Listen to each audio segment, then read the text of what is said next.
essa esquerda lulista sempre usa a cartada de que o outro candidato vai acabar com o Bolsa Família, vai fazer algo nesse sentido. E eu estava até vendo hoje um noticiário sobre a apresentação do plano de governo, que tem esse título O Futuro é Glorioso, a apresentação do plano de governo do Renan Santos, e nas manchetes tinham lá duas expressões, né? Fim do Bolsa Família e desfavelização.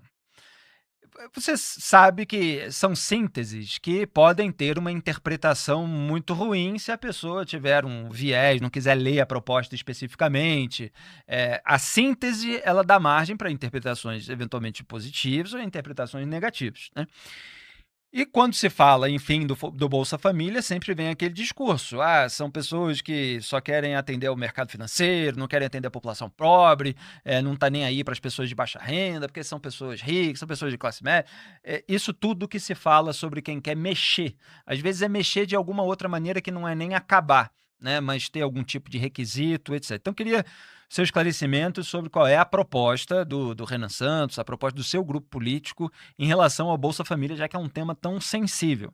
E a outra sobre a questão da desfavelização. Eu vi outro dia que o Renan Santos fez um vídeo, porque um comentarista de uma emissora de TV olhou com muita preocupação em relação a essa desfavelização, que poderia ser uma medida antidemocrática, vamos dizer assim, e que, obviamente, se for olhada de relance, pode parecer algo que vai forçar as pessoas a sair da favela, embora, evidentemente, numa interpretação positiva, possa ser visto como algo de vamos fazer alguma coisa para reduzir a pobreza. Não é contra os pobres, mas para dar estrutura. Então, na verdade, o que é a proposta de desfavelização e o que é a proposta, vamos dizer assim, de alteração do Bolsa Família? Do Bolsa Família é muito simples, né? E isso vai ser sempre colocado, independentemente da proposta que a gente coloque para enfrentar assistencialismo, para enfrentar a dependência de programa social, a propaganda, o terrorismo que o PT vai fazer é: pobre vai morrer de fome, né? E é até engraçado porque o Lula tinha prometido no primeiro mandato, vou acabar com a fome. Agora ele voltou a prometer no quarto mandato e, enfim, né? Quando ele diz que não, no próximo ano e tal, que a gente vai colher, por enquanto a gente tá ainda plantando, não sei o quê. A gente tá, né? Por enquanto ele só plantou no brasileiro e não nasceu nada. Calma aí, cara, lá ele. Enquanto... desculpa, eu ia me manter sério, mas o jeito que você me olhou aí, né? Perdão, mas eu sou o marido aí, tá ok? Você, porra, perdeu a linha aí, cara. Então, o Lula, por enquanto, só plantou no brasileiro. Tá bom. E não nasceu nada. Não aconteceu nada, tá? A picanha que foi prometida lá... A metáfora da plantação mexeu com vocês? Bom, não veio, faltou picanha. Faltou a Inhá. Faltou... Esses dois. O que eles fizeram antes do programa? Tá. Vamos dizer que a gente tava mesmo? Tava falando do mal do Lula. Tava falando mal do Lula. Tá.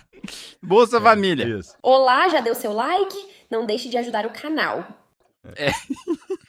Bolsa Família, cara, porque o cara tá fazendo terrorismo. A gente vai fazer o terrorismo, independentemente de qual seja a nossa proposta.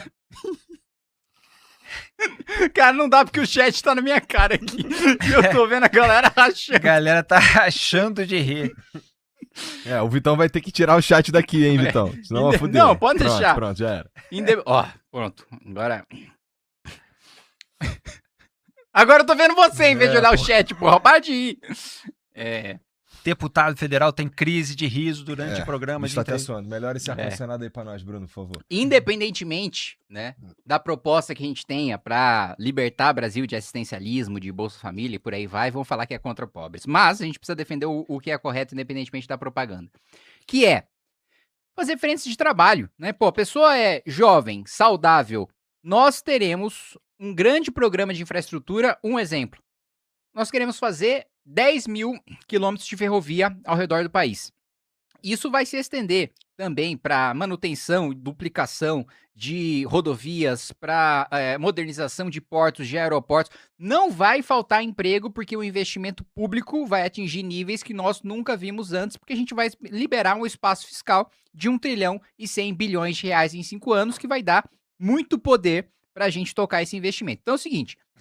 Você recebe Bolsa Família? Você consegue trabalhar? Nós temos um emprego para você trabalhar. Você não quer este emprego? Você não vai receber mais, porque você escolheu não ter o emprego. Você escolheu não receber o triplo, o quádruplo do Bolsa Família só porque você não quis trabalhar. Então, eu acho que esse é um ponto importante. E outro ponto, existe um incentivo, né, a você ter um emprego informal, e existem muitos empregos informais, justamente por causa do quanto a nossa carteira de trabalho é onerada. A gente propõe uma reforma previdenciária estrutural que vai fazer baixar a contribuição previdenciária significativamente, que hoje é um dos principais, se não o principal elemento que onera ali uma relação trabalhista via CLT.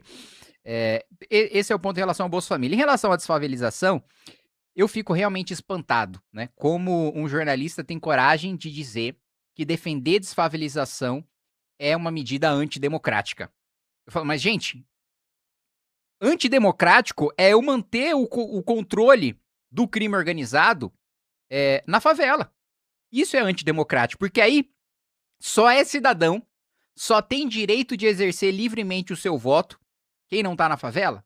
Porque, infelizmente, essa é a realidade hoje. Se o criminoso, né, tem a capacidade de te expulsar da sua casa, de te matar, de sequestrar sua família, de estuprar sua filha se ela se negar a ter relação sexual com um traficante, de te julgar com o tribunal do crime, com leis próprias, com um exército próprio, isso sim é antidemocrático. Se você sujeita todo um massacre diário do crime organizado, isso é antidemocrático. Então, o primeiro ponto de desfavelização é retomada de território. E aí, podem falar que a gente é antidemocrático porque a gente defende a decretação do estado de defesa, né, que é um estado de exceção previsto na Constituição, né, em que você tem o poder de, em locais específicos, você temporariamente limitar o direito a reuniões públicas, a você poder fazer busca e apreensão sem mandado judicial, para você retomar a ordem no território. E nós defendemos que isso seja feito. Nós defendemos que as polícias militares, com auxílio das Forças Armadas, retomem os territórios, e em retomando esses territórios, a gente pode fazer infraestrutura urbana, a gente pode, de fato, né, construir casas decentes, a gente pode conceder o acesso a saneamento básico, a gente pode, né, enfim, tudo que hoje, né, é prestação de serviço via extorsão por parte do crime organizado, nós podemos fazer de maneira, né, de maneira com que aquilo seja prestado decentemente, legalmente, sem a extorsão que é praticada contra os moradores dessas favelas, né? Porque, mais uma vez, ressaltando, hoje, eles não vivem uma democracia. Os 40 milhões de brasileiros que vivem sob domínio do crime organizado não estão numa democracia, porque eles não são titulares de direitos, eles são um dos princípios da nossa Constituição, Igor, é a dignidade da pessoa humana. O que significa a dignidade da pessoa humana? A dignidade da pessoa humana significa que todo ser humano é um fim em si mesmo. Ele não é um meio de ninguém, nem de nada, né? Ele não pode ser um instrumento para exercer a vontade ou o capricho de uma outra pessoa. Ele próprio, a vida dele própria, tem um significado em si mesmo. Isso é a dignidade da pessoa humana. Essas pessoas não têm dignidade, porque elas não têm, a vida delas não tem um valor intrínseco, elas são um instrumento para o projeto criminoso dessas facções criminosas. E olha que eu nem sou um defensor da Constituição de 88, eu defendo uma nova Constituição, mas para pegar um princípio constitucional, essas pessoas são meros instrumentos do crime para ter lucro, para ter vantagens sexuais, né, para ter um domínio e exercer o poder sobre a vida dessas pessoas. Então nós temos sim um projeto de retomada de território, de imposição de lei e ordem, de geração de emprego e renda em áreas periféricas, e o mais difícil do que retomar os territórios é ocupar esses territórios, é impedir que o crime volte, que é uma deficiência estrutural que a gente vê com mais clareza, principalmente no governo do Rio de Janeiro, mas mais recentemente a gente tem visto isso muito no Ceará também, né? E a nossa ideia é justamente a gente mudar a realidade, a infraestrutura, a realidade econômica e o policiamento dentro dessas áreas para que elas nunca mais tenham que se sujeitar à vontade do crime. Só um complemento, o estado de defesa, faça você, espectador, o juízo que for sobre essa proposta do partido Missão, seja um juízo positivo, juízo negativo, não é um instrumento para quem perdeu nas urnas e quer reverter o resultado eleitoral, né? Ele é um instrumento que pode ser usado em outras circunstâncias, e aí cada um vai fazer a sua avaliação sobre essa aplicação. E aí, curtiu o corte? Então dá aquela ajudinha, deixa o seu like, compartilha e se inscreve no canal. Um abraço e até o próximo vídeo, porque o futuro é glorioso.